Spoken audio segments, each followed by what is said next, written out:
Cada vez mais forte podcast, mais uma vez no ar. Jair Gomes. Nelson Júnior.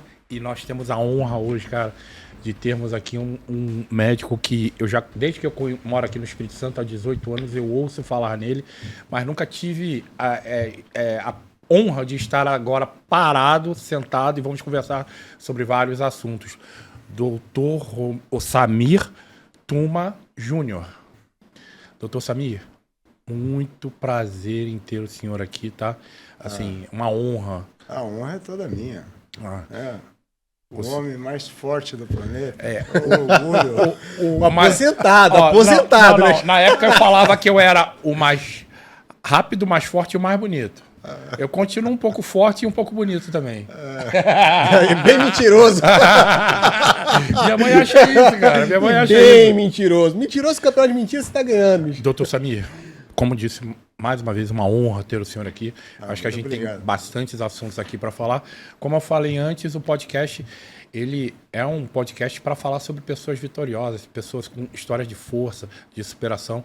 E o senhor tem muita história aí para contar pra gente. Mas aí, nós também precisamos falar sobre... De quem ajuda a gente a fazer essa história aqui, né? Exatamente, os patrocinadores do programa, né? Claro. E aí, quem é o primeiro aí, André? O Vai Luran. começar com o Luran? É isso. Luran Santos, meu amigo pessoal. O Luran tá com a gente desde que a gente começou o podcast. O primeiro podcast, a gente ia começar, eu falei, Luran, tem um projeto assim, assim, assim.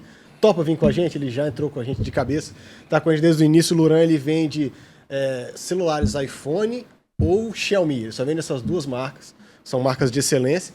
E também trabalha com todos esses acessórios, relógio inteligente, fone Bluetooth, tudo que você precisar, então, nessa área de tecnologia, você pode procurar o Luran, que ele tem um preço bom, uma qualidade e uma rapidez na entrega. Luran, obrigado aí pela parceria, irmão. Tá?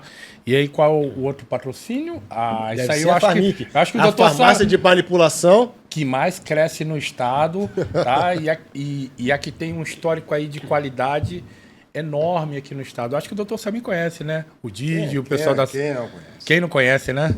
Então, ó, pessoal, a Farmic é a número 1 do estado, é a farmácia que mais cresceu nos últimos anos, simplesmente 35 anos de funcionamento. 35 anos de mercado é tempo a beça. É tempo, né, cara? Quase que eu tenho de idade. Um pouquinho mais, né, Gê? Não, eu tenho 36, 37, Fabá, 37, um pouquinho mais. Mas, ó, pessoal... A Farmic nos atende desde o início. Desde o início. Desde o Nossa Senhora. E o Didi é uma pessoa sensacional, né? O Didi e a sócia dele, eu esqueço sempre o nome da sócia dele. É a Mônica Meneghel. Mônica. Ela, na realidade, é a fundadora. Exato. E o Didi veio depois, né? O Didi veio depois e toda essa expansão magnífica aí foi a partir dessa... Mas a estabilidade e tudo mais, a história... Começa com Mônica Meneghel. Olha que legal, cara. Doutor Samir já contar um pouco da história e fazer parte dessa história também, né? Então, ó, pessoal, se vocês querem seus manipulados, vocês podem ter a certeza que na Farmic vocês vão ter matéria-prima de qualidade. Então, vocês procurem a Farmic, porque tem um selo de qualidade lá que todos os médicos, a maioria dos médicos aqui do estado, comprovam. E aí se o pessoal entrar em contato lá e falar que assistiu aqui o programa... Tem um descontinho. Exatamente. Tem um descontinho. Fala nisso, ó. Jair. Fala que assistimos lá no podcast, assistiu a propaganda da Farmic no podcast, cada vez mais forte, que o Didi lá dá um descontozinho, né? E nós temos o outro, né? A Power King. Power King. A Power e essa King, coqueteleira aqui que tá ficando famosinha. Fala aí um pouco aí dessa coqueteleira Essa aqui, doutor, é o seguinte, não tem nada dentro dela aqui, ó. A não ser o formato dela, que é diferenciado. Tem um formato anatômico dela é diferente. E você coloca uma banana inteira aqui dentro. Você sacode por conta do formato, essa banana vai virar uma papinha. Aí depois você coloca aqui o pozinho, lá, o seu whey, o leite, o que você quiser colocar aqui dentro, faz uma vitaminazinha. Isso foi então isso testado funciona. aqui. Foi testado aqui. Eu não acreditei, não. Vou falar pro senhor, eu era cético. Ele trouxe aqui a garrafinha, me mostrou, eu falei, não. Ele fez o teste aqui com a gente, cara. O proprietário. Ele veio aqui, sacudiu, o negócio virou uma papinha. E funciona para qualquer tipo de fruta, assim, que for meio pastosa, né? Banana, morango, kiwi, mamão. E esse daqui, ele não acreditou. Não E aí, acreditei, não. o que ele fez? Ele colocou a banana, bateu, virou uma pasta. Aí colocou o whey, água, bateu e deu pra ele tomar. E esse aqui ficou tomando, colocou no outro copo Coloquei pra no ver copo, se achava cara. um pedaço de Fui colocando banana. no copo devagarzinho, E assim, não pra tinha. cair. E não tinha. É incrível, cara. Então, pessoal, ó. E aí a Power King, ela é a número 1. Pode, você vai Não, ganhar uma, doutor. o convidado, doutor. ele ganha presente Você acha também, que a gente doutor. vai dar Mas mole? calma que a gente vai chegar lá. Mas, ó, a Power King, ela é a número 1 no mercado da fabricação dessas garrafas coqueteleiras. Tem também. Personalizadas, né? E tem galões também de água, né? Os galãozinhos aqui. O galão aqui do Instituto Jair Gomes. A gente fica muito feliz que no dia que o Wilson veio aqui fazer a apresentação, o secretário de esportes do estado estava aqui, assistiu. Um dia depois ele me liga, Jair, me dá o telefone daquele cara das garrafas e encomendou, fez uma encomenda grande para a Secretaria de Esporte. Fora isso, para vocês verem a qualidade do produto, eles fazem para o Arnold Schwarzenegger. O Arnold Classic South America, Eu gosto dele que ser tem na South América America do dele. Sul. O evento do Arnold Schwarzenegger em São Paulo, eles fazem as garrafas oficiais do evento. Então, quer produto de qualidade maior do que isso? Um selo de qualidade?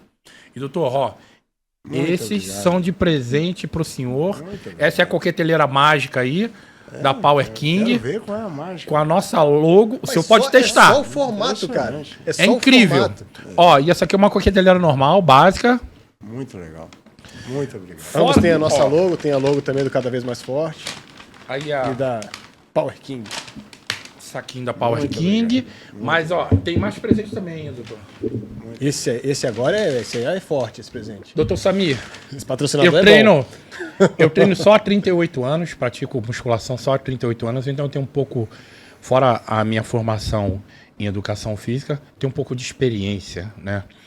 E aí eu desenvolvi esse gel porque lá fora é muito usado esse tipo de produto como ativação muscular, aumentar a irrigação sanguínea no local da atividade que você vai aplicar.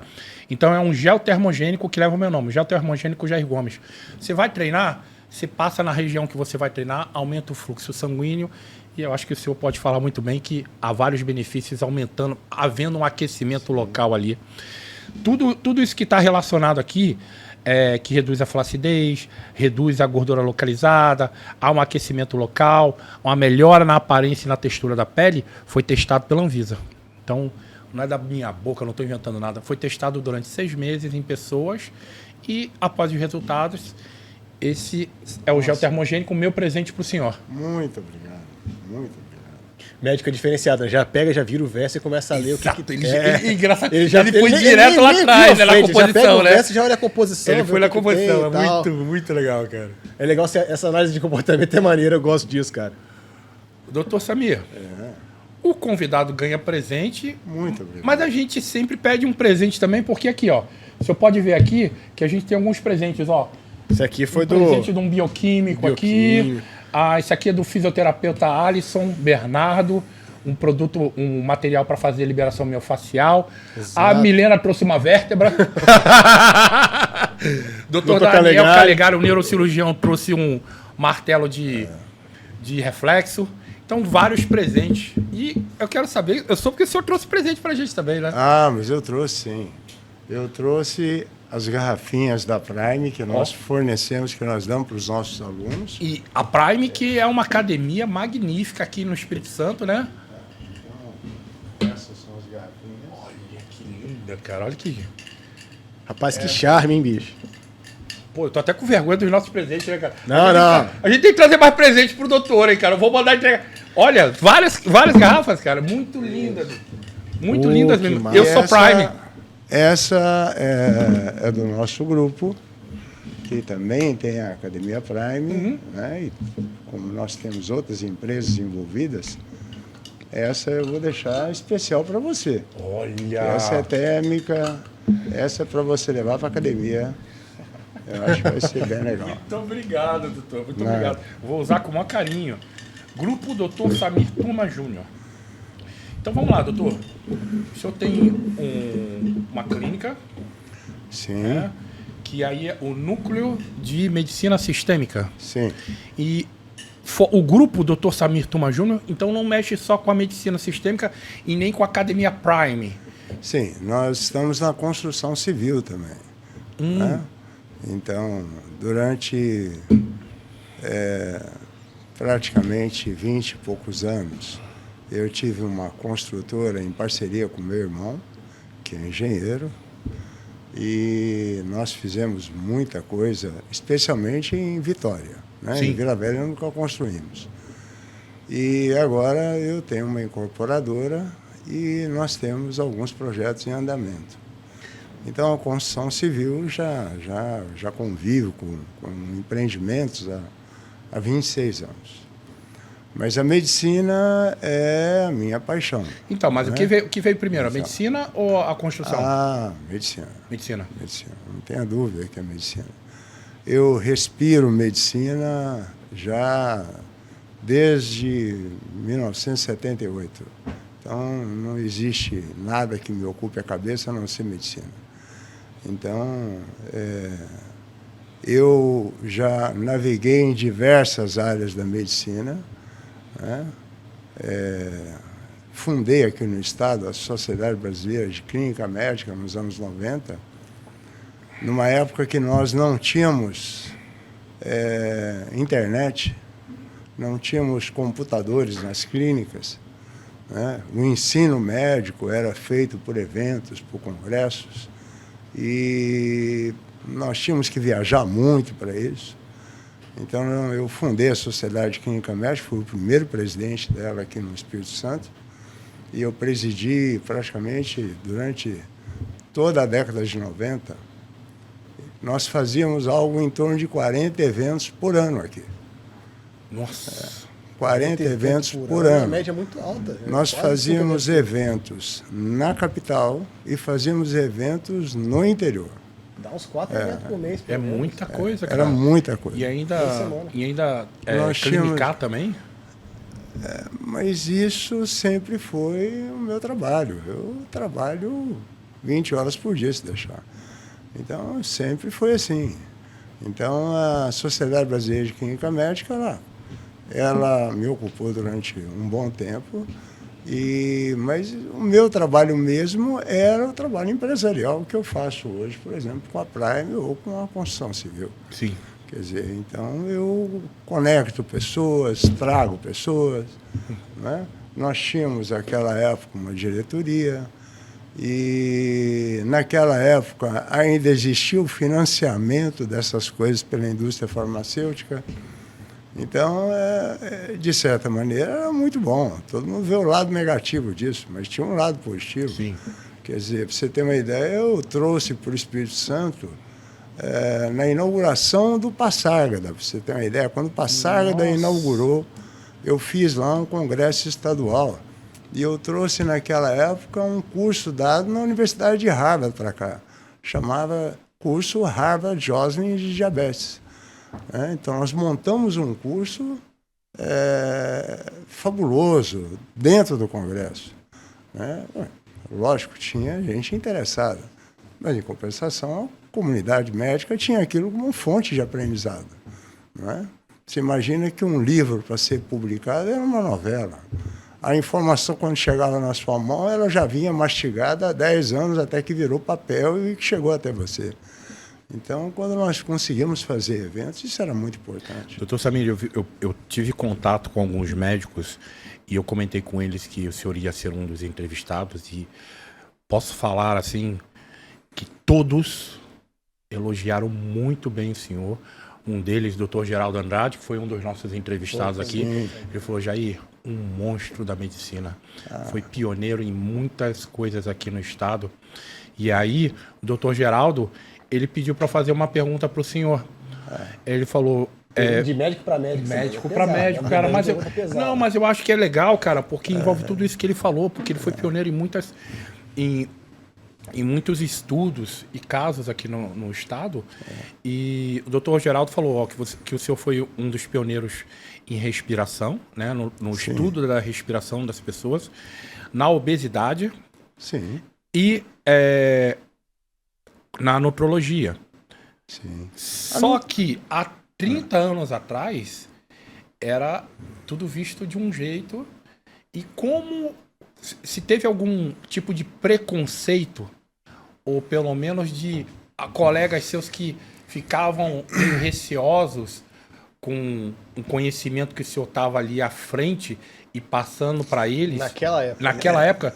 E como foi naquela época e como é hoje? Deixa eu lhe falar. Eu não sei se eu consegui transcrever direito. Hoje nós estamos vendo a nutrologia no seu auge, não é? Mas é muito importante eu poder contar para vocês como nasceu a nutrologia. A nutrologia não nasceu exatamente como vocês imaginam. Quer dizer, quando eu me formei, ali no início dos anos 80, a matéria que era mais encantadora, assim, e que era assim como que a matemática da medicina era a cardiologia.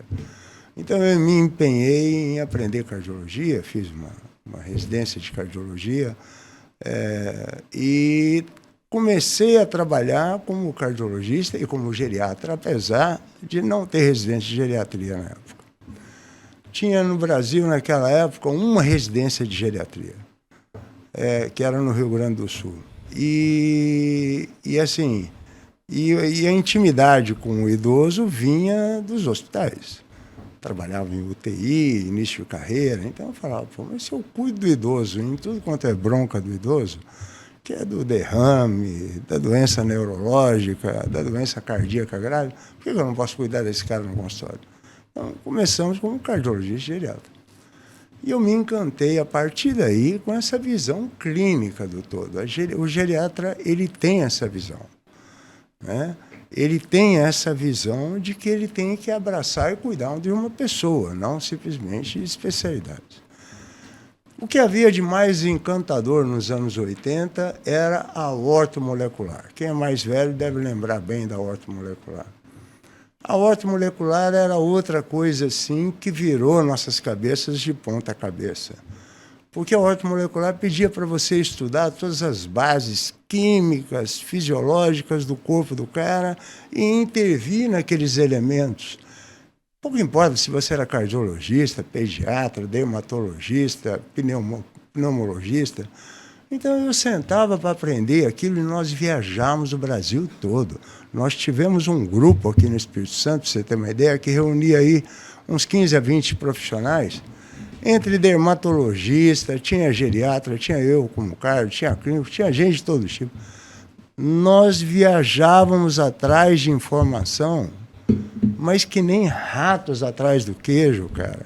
Ficamos uns 5 anos nos reunindo toda semana para estudar, você imagina. Então isso é um encantamento que o conhecimento traz.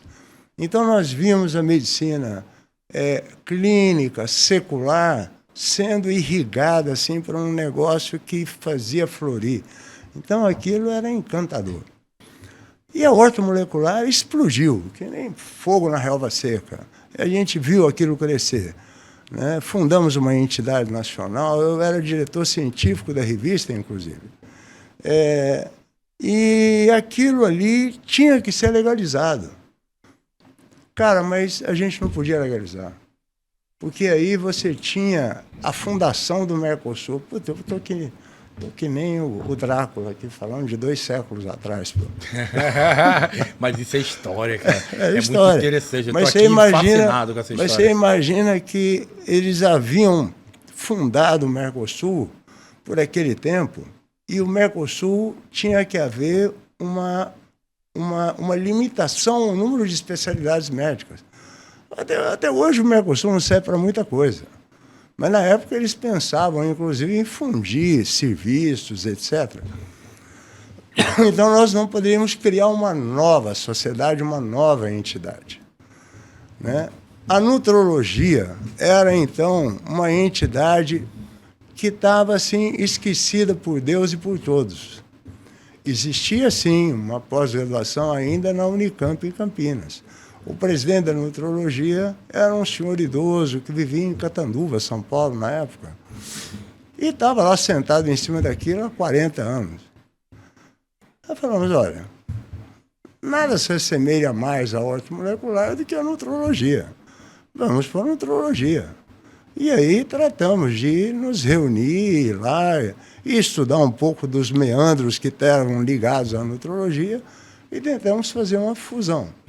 Então, eu sou das primeiras turmas desse novo momento da nutrologia, que deve ter coisa aí de uns 26, 27 anos, mais ou menos. Então, e aí nós vimos uma entrada de uma grande quantidade de pessoas muito interessadas em levar a ortomolecular para a nutrologia. E aí a nutrologia cresceu muito, né? Agora está lá. Ainda essas entidades associativas, sempre que um reizinho para, ninguém tira mais. Sim. Pois é, está lá 30 anos, o mesmo presidente, a mesma diretoria, entra um, sai outro, ninguém elege nada, ninguém muda nada. Então isso também você vai vendo um crescimento que é decorrente do interesse da população. Não exatamente porque tem alguém oferecendo um serviço de grande valor à população. Até a procura da população e a partir do momento que a população também ela tem ciência de como funciona cada área dessa da medicina. O senhor fez parte da cardiologia, geriatria, nutrologia, ortomolecular. Na realidade, eu reconheço como título de especialista, porque eu sou titulado. Sim. O título de especialista médica requer uma residência médica prévia, né? Então, só a residência médica conta lá 50 pontos no negócio. Então, se você não tiver residência, você está a pé. E aí você concorre através de uma prova pública, com muita gente, etc. Então, eu reconheço o título de clínica médica, da onde eu abracei uma causa, e a nutrologia, porque era parte dessa paixão de você enxergar sempre o todo e não as partes. Por senhor ter feito parte do começo da nutrologia, ter feito parte da cardiologia, da geriatria, ortomolecular, foi a partir daí que o senhor teve a ideia de criar a clínica de... Não. Veja bem, no início dos anos 90, como membro da Sociedade Brasileira de Clínica Médica, eu estava dando uma aula em Ribeirão Preto, onde tem o Shopping Pinguim, eu sempre confundo. Deve ser Ribeirão. Eu acho que é Ribeirão, sim. Eu tenho amigos de Ribeirão. A recepção foi no Pinguim, é inesquecível. Na época, isso aí era fantástico. Diziam que o barril de chopp vinha rolando da fábrica da Antártica até o Pinguim. E o lugar era encantador mesmo. Eu estava dando uma aula sobre demência. A relação entre a falta do hormônio feminino e a demência. E na plateia estava um neurologista assistindo. Depois nós viemos andando na van, ele fez muitas perguntas e calhou que ele era o fundador e o chefe de um serviço recém-criado no Brasil, que até então você não tinha, que era o Serviço de Medicina do Sono da Universidade Federal de São Paulo. E me fez algumas perguntas, viu que eu dominava um pouco a conversa e acabou me convidando para trabalhar lá com ele. E, sem dúvida, eu fui. Né? Então, a oportunidade de pegar uma coisa no nascedouro ali. Então, nós tínhamos, no 11º andar do Hospital São Paulo, era a neurologia. O departamento de sono era muito pobrezinho, você tinha uma casinha na Pedro de Toledo ali, com 2 máquinas de polissonografia, e ali parecia um cabide de emprego. Ali tinha psiquiatra, psicólogo, pediatra, paraquedista, tinha gente de todo tipo ali arrumando uma brecha para fazer um mestrado, um doutorado, e ninguém entendia bolhufas daquele negócio. Porque toda a história da medicina do sono começa em 1985. Em 1990, 91, 92, quando eu entrei, para você ter uma ideia, você não tinha nenhum livro médico que trouxesse ronco e apneia como doença. Você imagina? Então, realmente era encantador.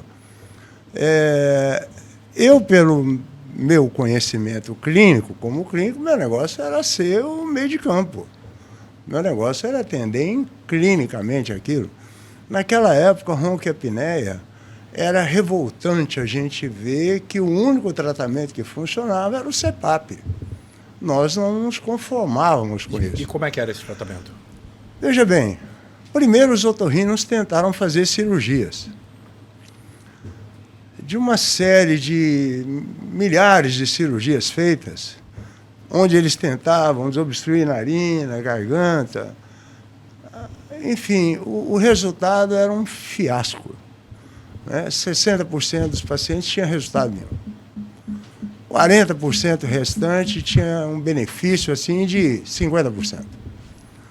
Então, o ronco e a apneia é um problema de todo tamanho, porque o indivíduo dorme malditamente mal durante uma vida inteira.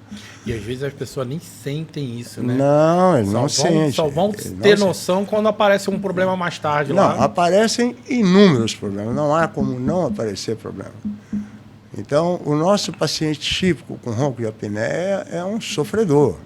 É hipertenso, sufoca a noite toda, é cansado, é sonolento, é um cara que desenvolve síndrome metabólica, com obesidade, hipertensão, AVC, infarto. Quer dizer, uma encrenca. E o CPAP era um mini aparelho de UTI para o cara levar para casa e dormir com aquilo para ajudar ele a respirar. Ligado a um aparelho?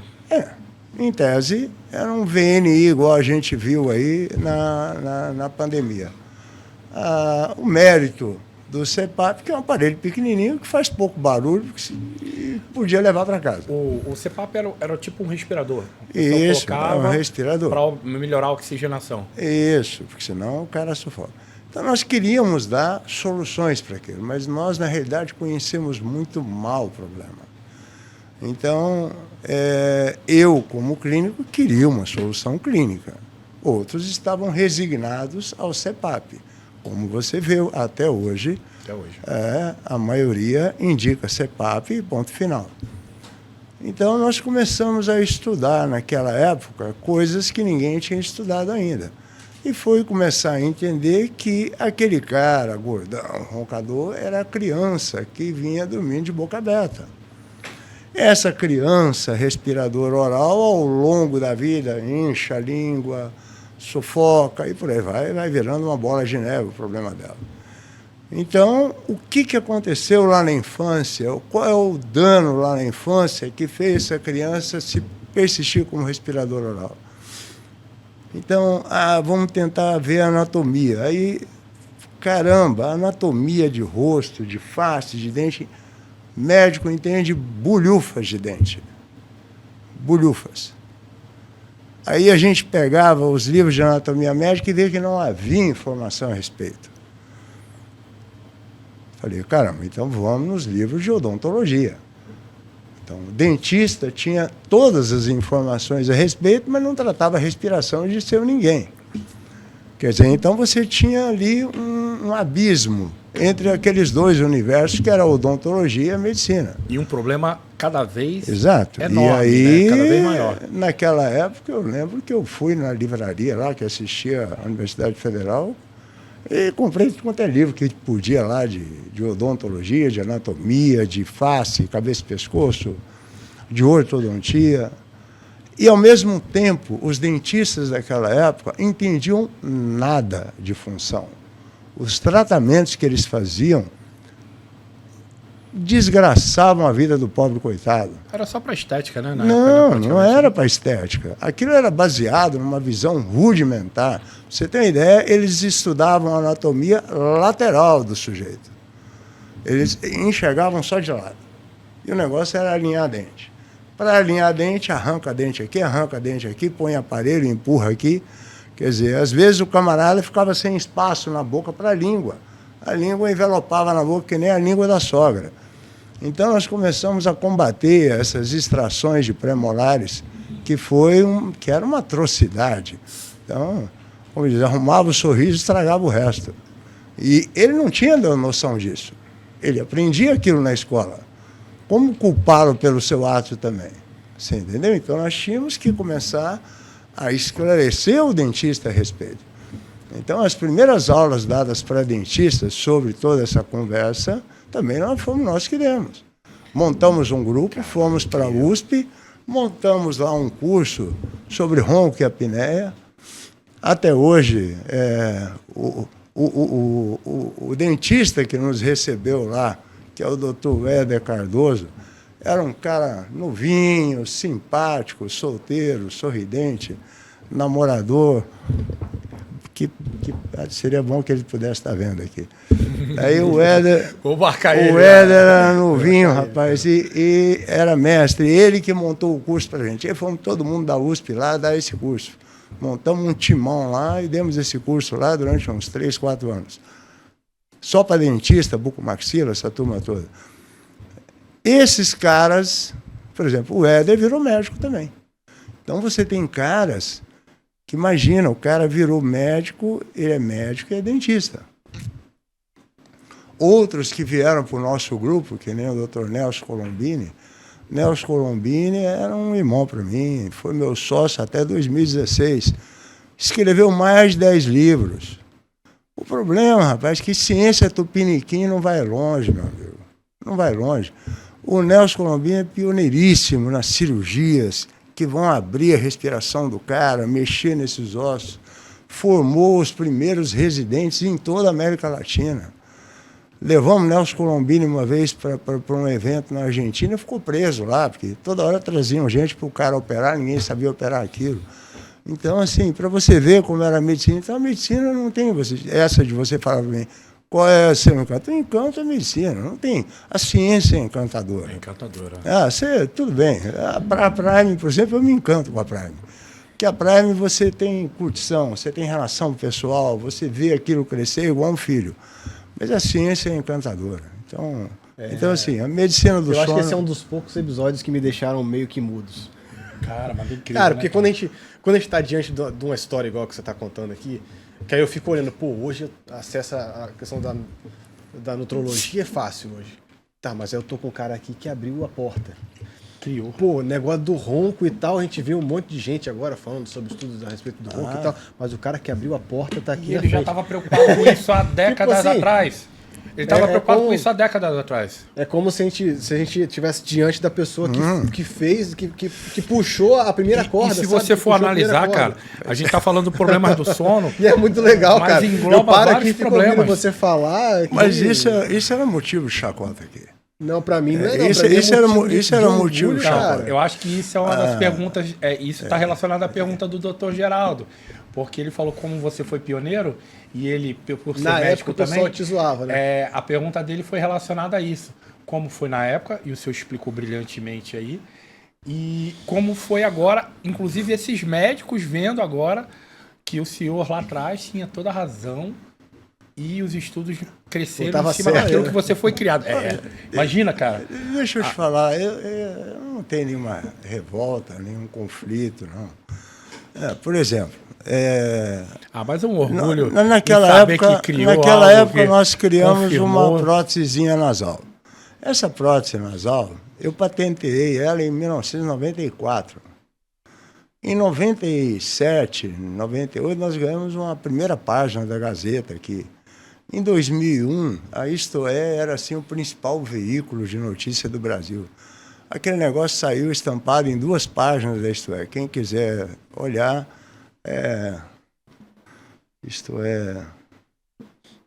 esqueci. Alguém coloca Rhino Stent vai achar. E Rhino Stent, Isto É. Então, e aí bombou realmente em toda a mídia nacional. E quando esse negócio bombou, né, na mídia nacional, saiu em diversos jornais de grande circulação, no Rio de Janeiro e tal, revistas da Abril. Por quê? Porque a matéria foi feita comigo dentro da principal universidade do país, foi a Universidade Federal de São Paulo. Aí começaram Consegue achar aí, André? Rhino Stent? Rhino Stent, igual stent de coração. Rino Stand, isto é. Se quiser, eu olho aqui num segundo, mas é... Deixa ele procurando lá, doutor. Ele vai procurando lá. Vai tocando aqui. Deixa ele ele. bota na tela aqui pra gente. Tá. Rino Stand. Isto é 2001. Então, assim, quando saiu isso, foi muito estranho. Pô, que diabos que tem um clínico mexendo no nariz dos outros? Então Mas assim, não procuram um histórico, então, né? assim, ninguém me jogou uma bomba na cabeça, não. Mas como viram que aquilo teve um destaque muito grande, aí me chamaram para uma reunião aqui, com todos Como os diria meu pai, otorrinos. prego que se destaca leva martelada. Olha, levei, mas sinceramente sem nenhum rancor, porque a estranheza era natural na época. Era natural. Vai ver, um clínico abrindo cabeça, pô, ei, que diabo é isso? Então, eu estava me metendo justamente na área de atuação deles. Então, fizeram uma mesa redonda comigo na AMES, rapaz, nem esqueço até hoje. Todos os otorrinos aqui da Grande Vitória reunidos. E ali foi uma bateria de perguntas e inquisições, etc. Mas assim, e gerou lá uma estranheza muito grande por parte dele. Mas ao mesmo tempo, muitos entenderam. Essa resistência acabou quando um cara que hoje é meu compadre, que é padrinho da minha filha, que é o Levon, que é um otorrino, um rinologista conhecido no Brasil todo, fez uma tese de mestrado com o Rino Stand. Aí quebrou o gelo. E o presidente, o decano da residência médica da Otorrino, que era o Zé Antônio Pinto, também era meu sócio também, montamos uma clínica com residência médica dentro da clínica. Então aí nós começamos a apresentar em grande estilo aquele material para toda a comunidade de otorrinolaringologista. Então, em todos os congressos brasileiros aí de otorrino, a gente estava presente lá, explicando, falando de medicina do sono, falando do Rino Stand, falando de placa oral. Agora, dada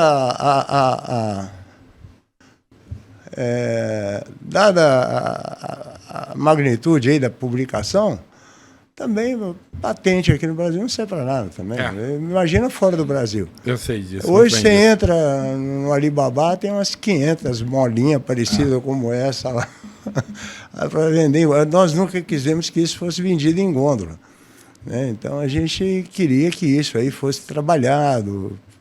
Como é que era? Eu lembro que na época que eu vim morar aqui, se falava muito no senhor, e exatamente, eu moro há 18 anos aqui no estado, sou carioca, e se falava muito no senhor da criação desse Rino Stand. Como é que era o Rino Stand? O André está procurando lá na internet, mas como é que era a funcionabilidade dele? Se prendia no nariz, né? Eu acho aqui para o André, aqui num segundo. Ó, você pode achar aí, manda para mim aqui, que eu mando lá pro André colocar aqui na tela. Vou tirar aqui do modo offline.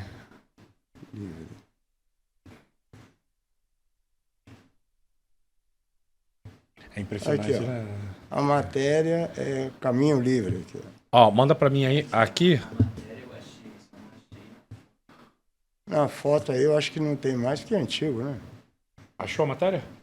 Ah, mas joga aqui pra de repente o doutor falar alguma coisa. Não, é só pra...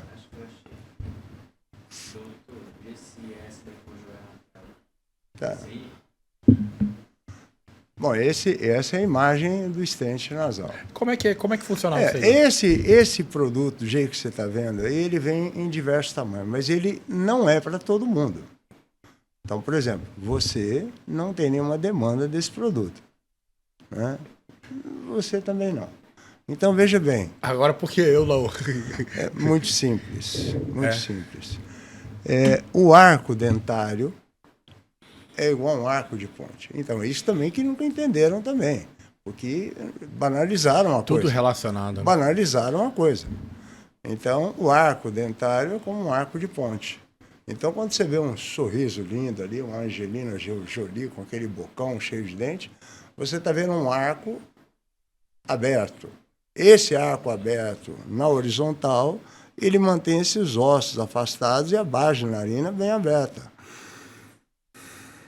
Tem indivíduos que têm um arco estreitado, ou pela extração dentária, você tem um colapso da narina. Sim. Então Aí a você narina, aperta os ela ossos. cola. Então esse colapso nasal é muito ruim de você operar o nariz. Então não dá para operar nariz. Então, as cirurgias que foram tentadas para colapso de válvula nasal foram um fiasco. Né? Tira a cartilagem daqui, implanta aqui, depois desaba a cartilagem. Inventaram uma prótese para implantar no septo, que é tipo uma gaivota, assim, com umas asinhas, que era uma base com 2 asinhas. Para tentar sustentar isso aqui, também não deu certo. Não, eu a mesmo. coisa que mais deu certo, para você ter uma ideia, foi aquele adesivo que o jogador de futebol gosta de usar muito. Eu já usei esse adesivo, mas tipo assim, eu suava, o negócio saía rapidinho. Pele oleosa também? Não. Então, agora, a prótese nasal, ela é moldada com alicates, igual a do ortodontista. Ela vem em diversos tamanhos, as hastes são em diversos tamanhos também, vários calibres. É como se fosse um aparelho dentário, mas feito Voltado para a narina. especificamente Então, para a narina gente da pessoa. consegue corrigir pequenos desvios, você consegue levantar a ponta de nariz. Você, por exemplo, se levantar a ponta do seu nariz, você respira melhor. Então, se você pegar aqui e fizer assim, ó, melhora o fluxo de ar. Nitidamente. Melhora. Então, a elevação de ponta te ajudaria bastante. Eu quebrei o nariz uma vez, gravando uma propaganda para Gatorade. Era uma propaganda de futebol americano. Você imagina, né? O acidente que foi, né? Quebrei o nariz. E aí, meu septo foi pro espaço, né? E depois de um tempo, operei para colocar no lugar, minha respiração nunca mais foi a mesma. Mas a sua maxila é boa. Então, a largura, a abertura da maxila é boa. Hoje você pode ter algum sofrimento respiratório pela queda de ponta, mas também não vou ficar dando diagnóstico em cima de você, não. Quando acabar, a gente eu quero fala. aproveitar também, né, doutor? Para melhorar minha respiração. Mas a gente conversa depois, então, na clínica. Depois a gente fala. Mas esse é o renistente aí. Parabéns, cara. O renistente, então, ele é um artefato que hoje a gente usa, mas ele também sozinho também não adianta. Sim. Porque a gente tem que imaginar o seguinte, você tem que corrigir uma função, não é só abrir o nariz do sujeito. Então eu tenho que fazer passar ar na narina, na garganta. E isso tem que vir na vinda e na volta. E o bombeamento do ar tem que funcionar bem. Então, você tem que pensar em recuperar uma função. E essa função tem que funcionar bem de dia e de noite. Então, por exemplo, um indivíduo com a língua muito inchada, e acredite, tem graus de inchaço da língua, né? Então é classificado em grau 1, 2, 3, 4. Hoje a gente trata isso. Se a língua estiver muito inchada, por exemplo, ela fecha a passagem do ar lá atrás. Sim.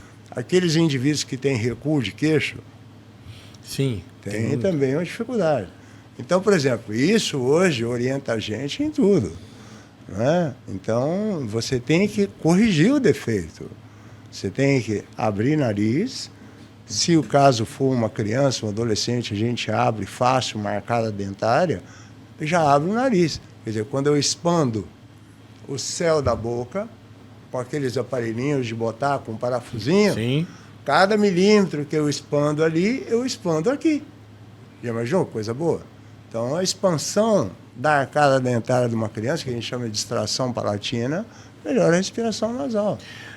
Doutor, a gente vê que cada espaço do rosto tem uma funcionalidade que exerce função direta na respiração. Nós criamos uma lei em São Paulo, chama Lei da Apneia. Se eu pegar a Lei da Apneia, meu nome, eu tratei lá o vereador. Então, o vereador de São Paulo é tudo reizinho. A verba deles é maior do que senador. Sim. Então, e aprovamos lá uma lei chamada Lei da Apneia. Por quê? porque esse problema acomete 34% da população, não é um ou outro gato pingado. Então, grande parte dessas doenças que você vê pela rua tem origem no problema da apneia. A médio e longo me fala prazo... um pouquinho sobre essa importância do sono, doutor. A importância de um sono bem construído para poder a pessoa viver uma vida tranquila. Pois veja bem, isso é muito legal também. Por exemplo, o cara que é pioneiro nisso no mundo, no estudo do sono, é brasileiro.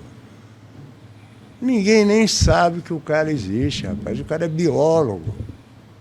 É o Mena Barreto, é um biólogo de Campinas.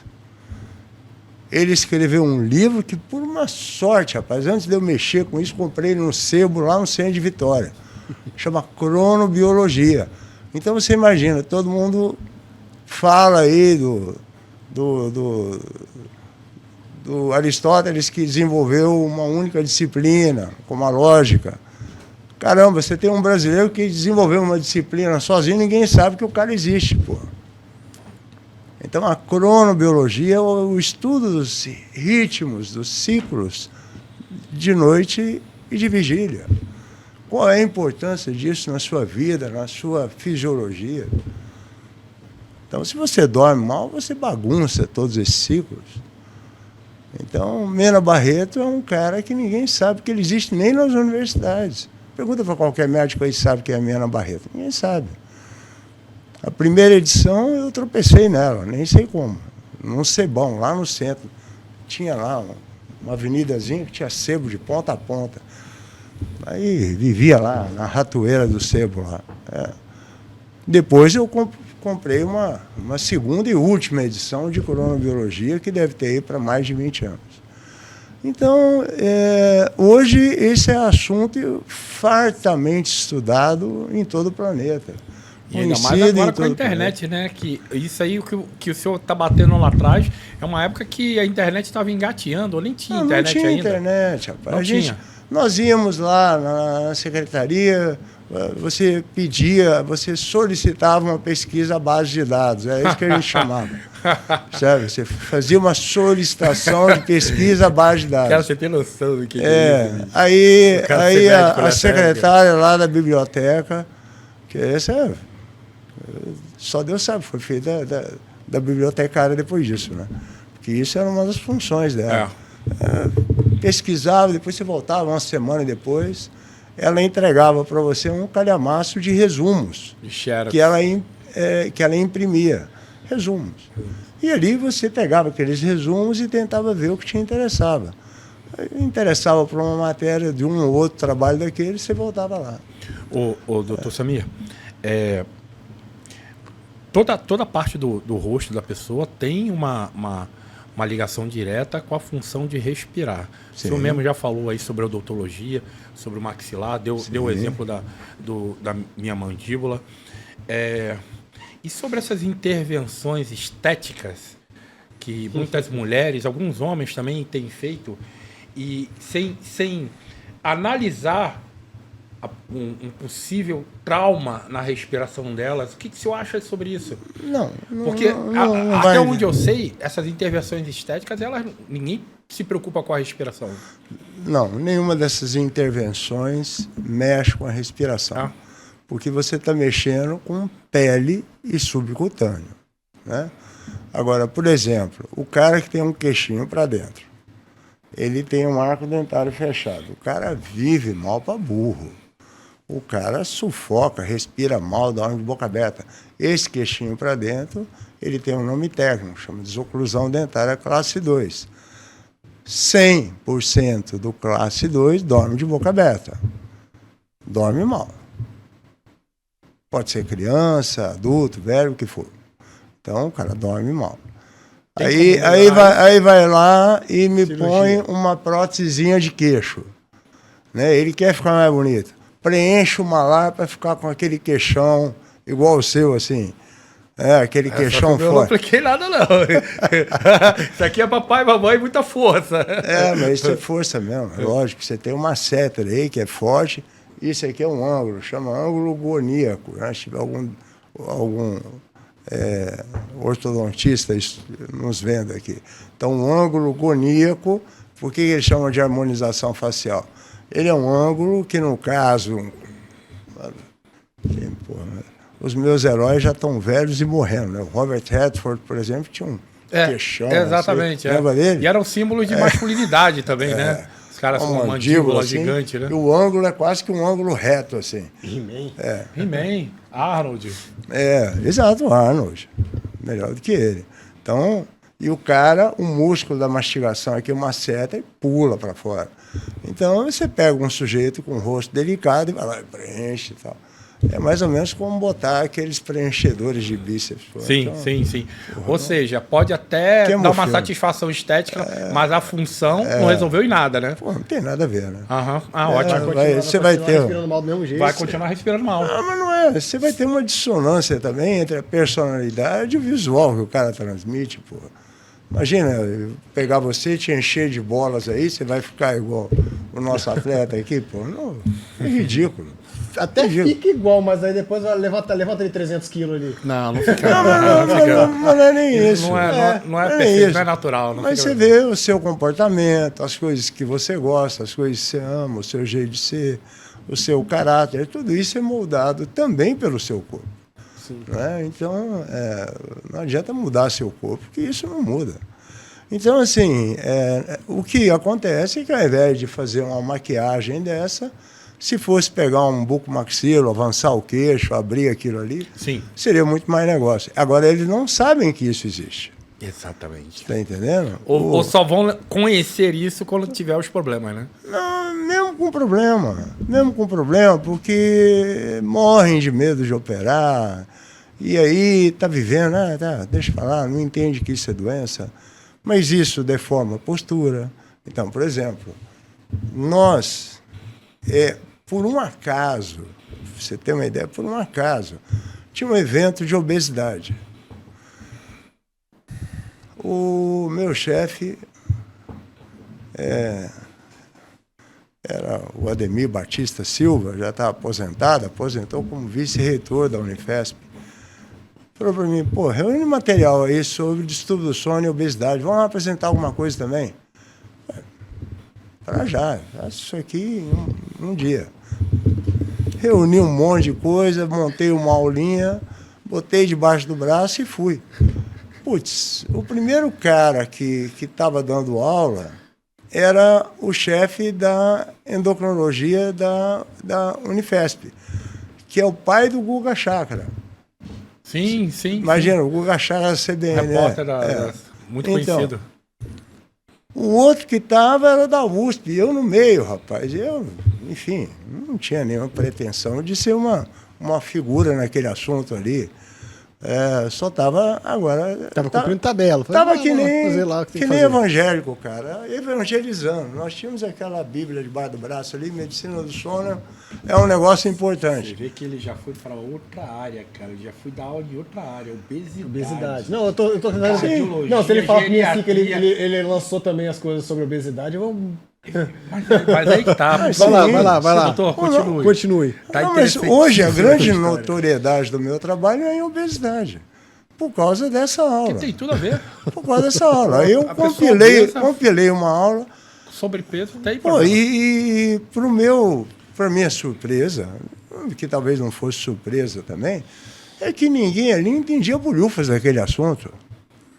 Né? Então eu estava mostrando ali para os caras, por exemplo, que o cara que dorme mal, a produção de hormônios construtores, reparadores, todo mundo sabe do GH, por exemplo. Sim. Né?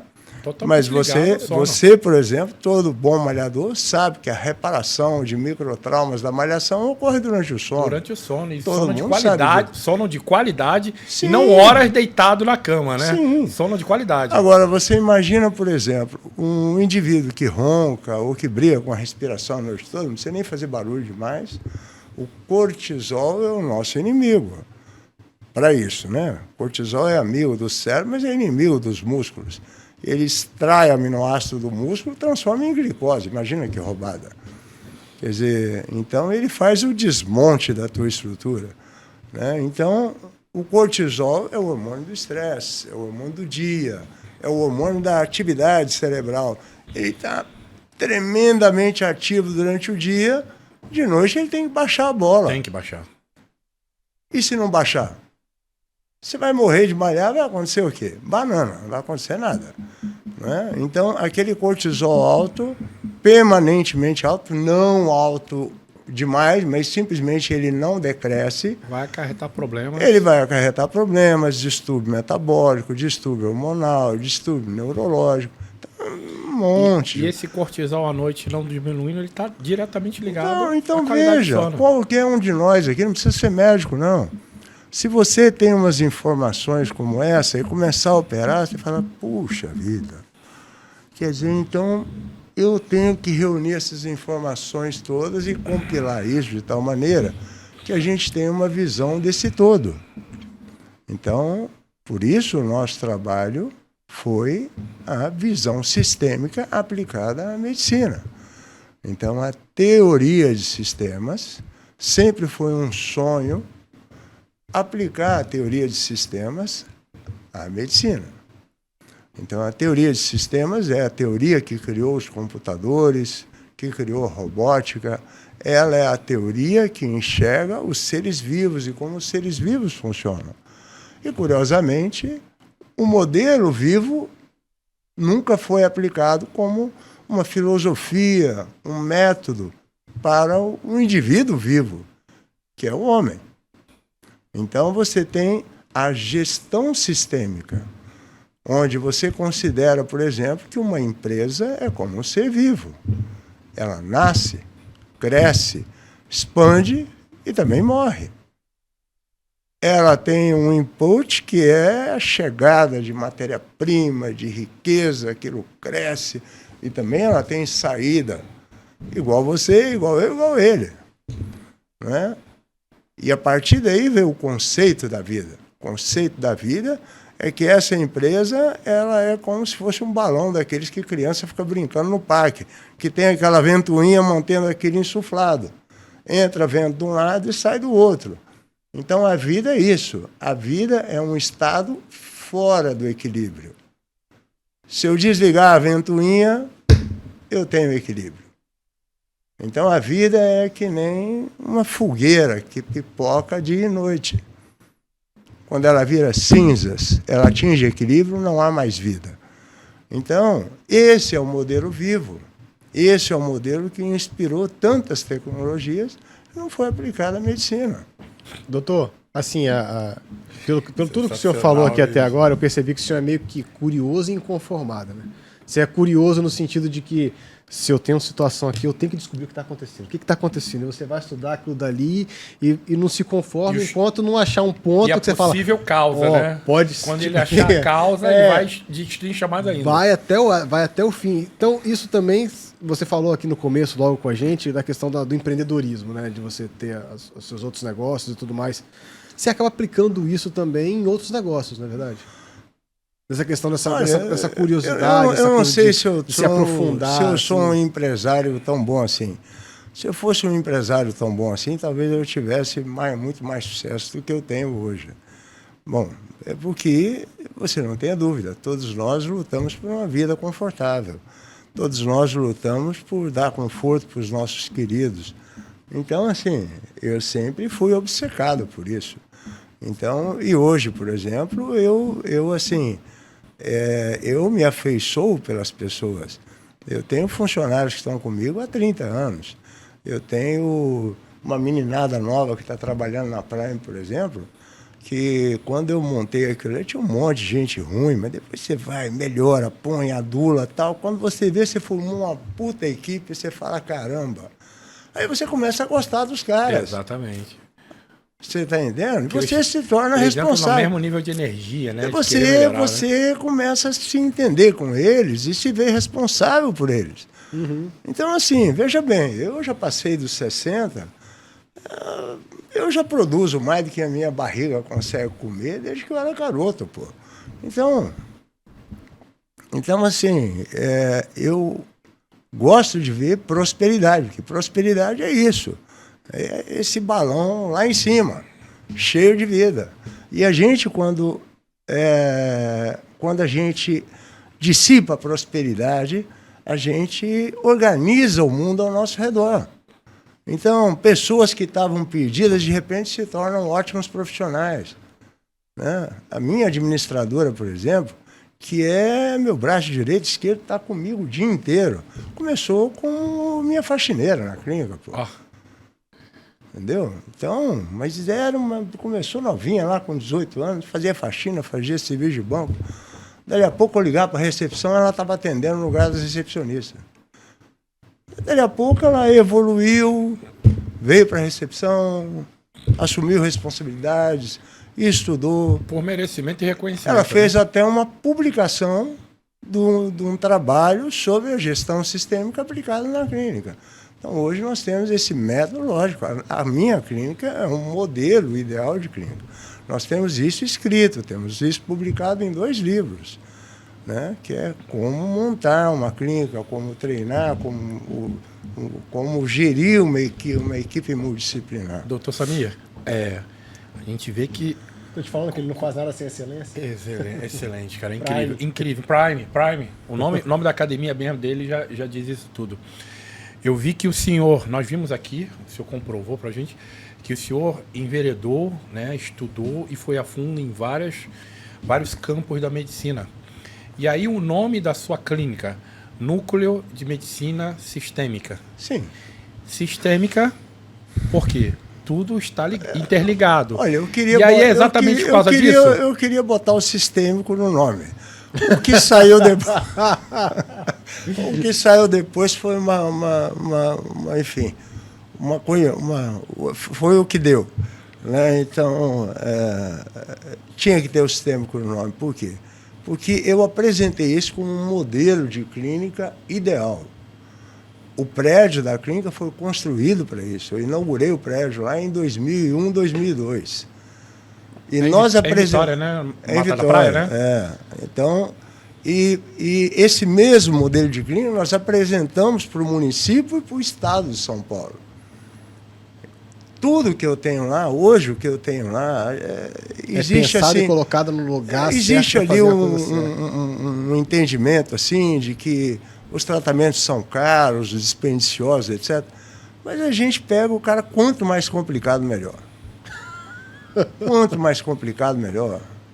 É o que se trata lá. Quanto mais enrolado o sujeito, melhor. Então, nós tratamos lá grandes obesos. Gente que entra lá com 160, 170, já entrou gente lá com mais de 200. Então, o 160, 170, todo dia tem um.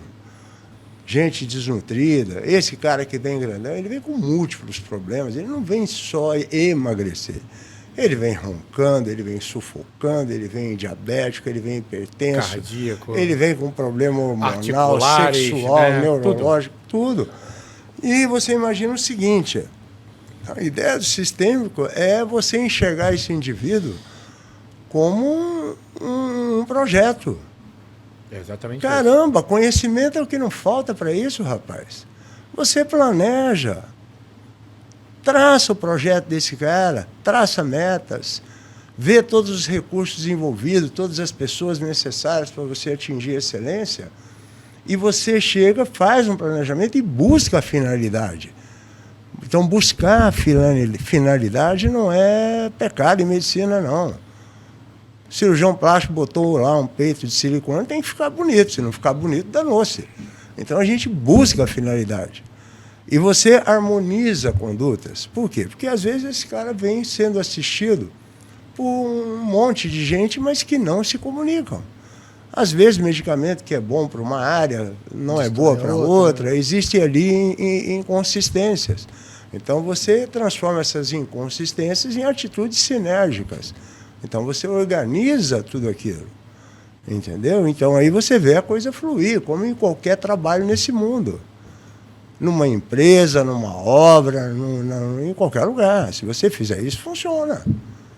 Então, não tem mistério. Conhecimento médico é o que não falta.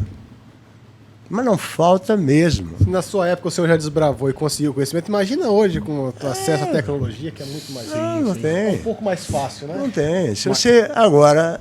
Agora, o que você acha, comparando hoje? A produção de conhecimento está realmente maior ou a gente só está conseguindo zapear em torno daquilo que a gente já tem? Mais do mesmo. Não, tem muito conhecimento sendo produzido o tempo todo. O problema é a maneira que o conhecimento é produzido também. Se você tivesse passado por uma grande universidade, você vai ver que tem muito pouca gente com tesão, com vontade de fazer coisa muito boa. A maioria das pessoas quer ali uma brecha para fazer um mestrado, um doutorado para ganhar a vida. Então, o orientador vai lá, apresenta, esse cara fez um negocinho assim e deu certo. Aí ele pega lá e faz uma pequena variação daquilo e monta a tese em cima. Não dá fim de melhorar nada, nem fazer nada de muito especial. Sim. Ele está afim simplesmente de salvar a pele dele ali e fazer um negocinho que dê certo.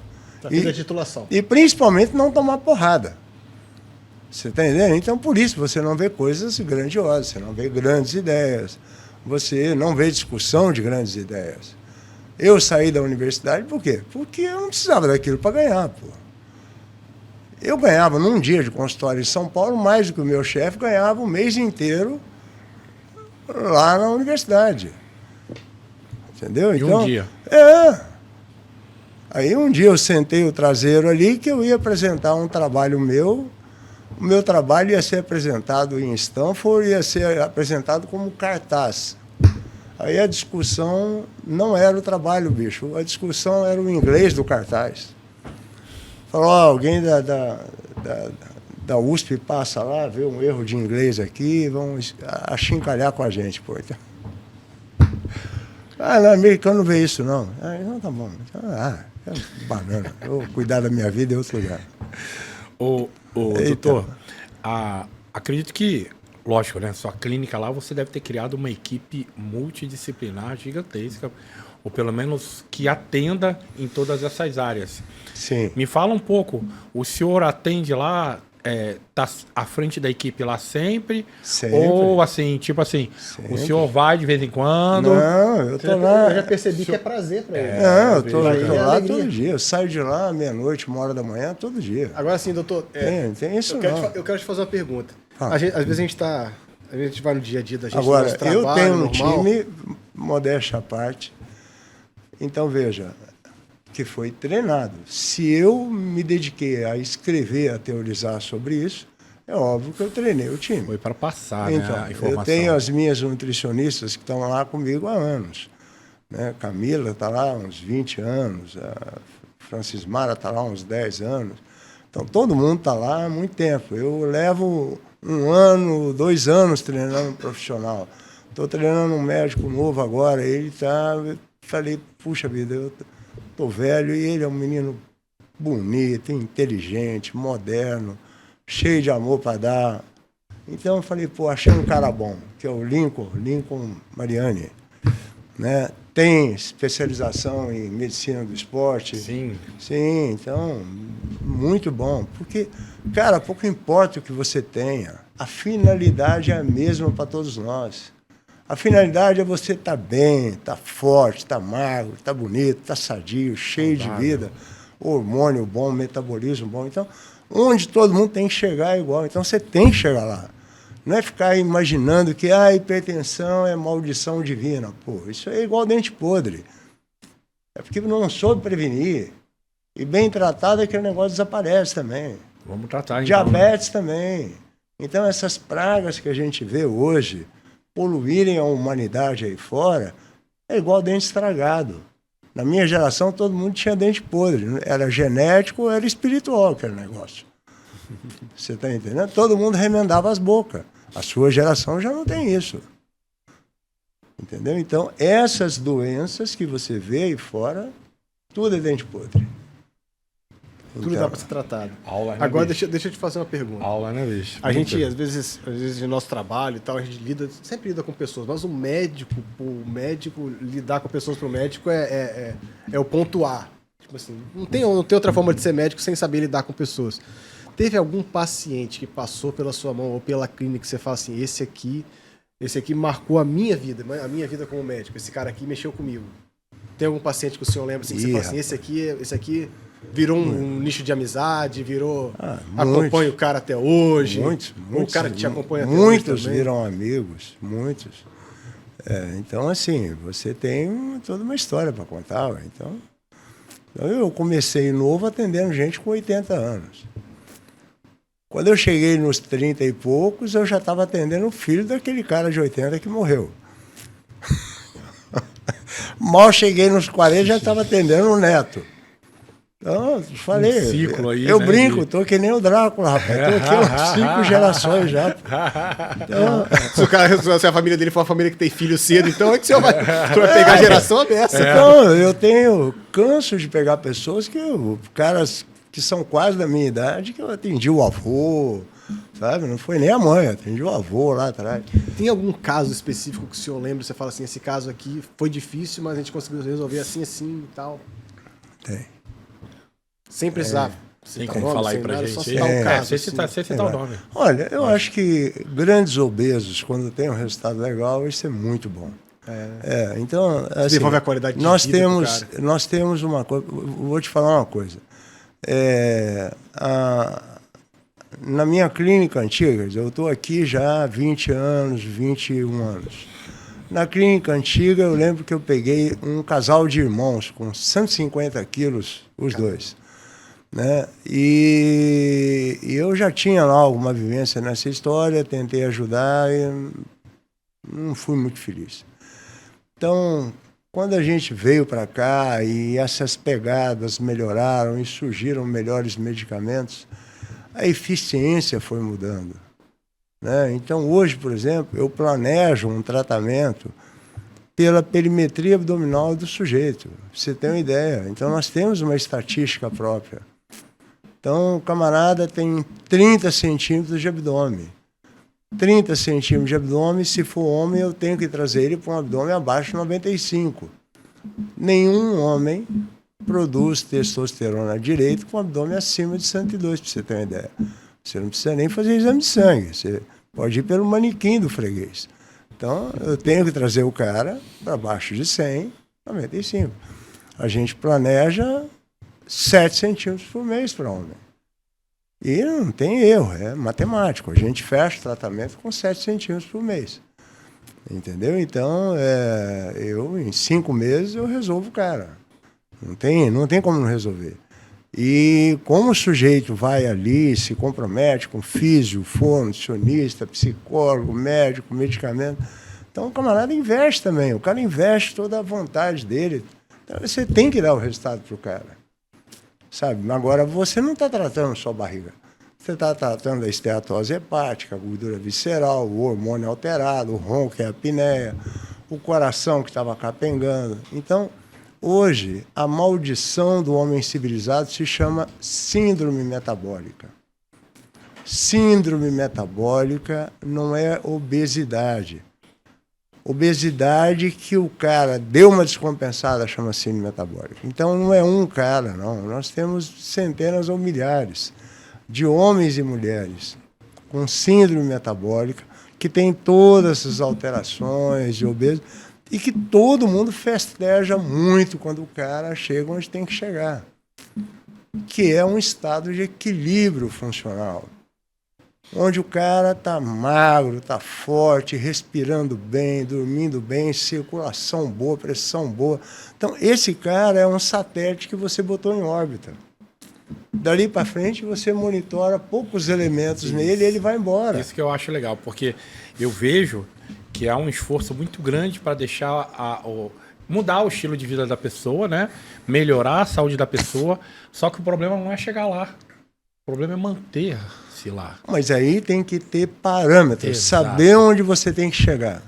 Então, por exemplo, o cara estava com 200 quilos, eu fiz ele emagrecer, ele ficou com 105 de abdômen. Ele vai engordar tudo de novo. Ele pode, por exemplo, grande obeso, ele não produz testosterona. Então, você é um cara que conhece muito isso das academias. Um grande obeso não produz testosterona. Perímetro abdominal passou de 102, já caiu a produção. Esse cara não ganha massa muscular, não ganha osso, muito pelo contrário, ele perde. Né? Esse cara deprime, esse cara piora o metabolismo. O peru é o último a reclamar. Eu pego todo dia homens com testosterona baixíssima, 0 de queixa sexual. Zero. A maioria não tem queixa sexual alguma. Então, pode acreditar, o coração vem na frente, o bíceps vem na frente, o osso vem na frente, o cérebro vem na frente. Quando o cara está em estado de penúria, aparece uma queixa sexual.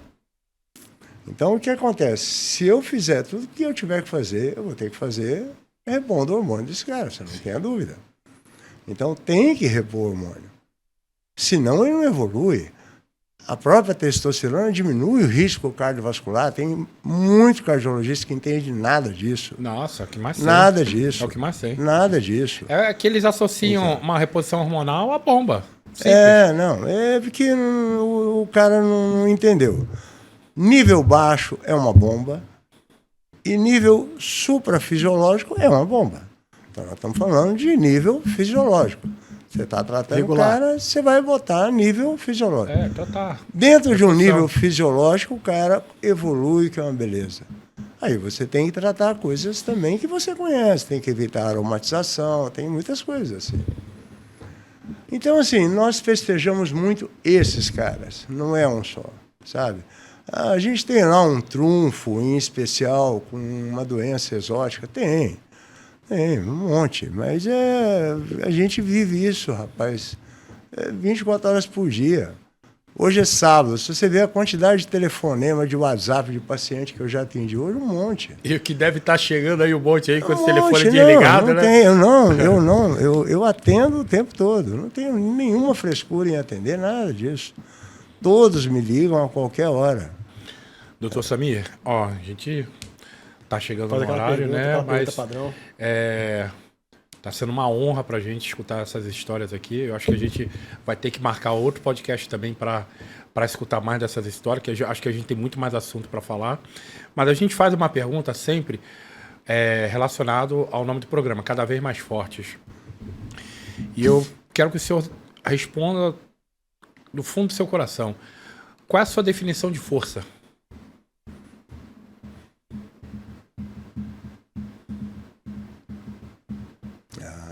Isso é a base da vida, né? Até no Guerra das Estrelas já falaram, né? Mitocôndria, meu amigo. Veio para o lado negro da força. É a base da vida. Base da vida. É ali que o geradorzinho funciona. E é ali que dá pau no homem civilizado. É ali que dá pau. Quando você vê um cara que é uma bolha, hipertenso, roncando, infartando, insuficiência renal, hoje a principal causa de câncer no mundo era o cigarro, hoje a obesidade. É a principal causa. 14 tipos de cânceres, os mais comuns, é a obesidade. Todos ligados à obesidade. Todos, mama, próstata, pulmão, tudo isso, obesidade. E o defeito está onde? Na geração da força. A base da vida. A base da vida é a nossa mitocôndriazinha. É lá que você respira, o oxigênio vai, queima a glicose, pum, surge a energia. É ali que acontece. Então, quando a gente está bem, é porque a geração de energia é grande. E aí surge tudo de bom. Beleza, força, vigor, tesão, tudo mais. Sensacional, doutor.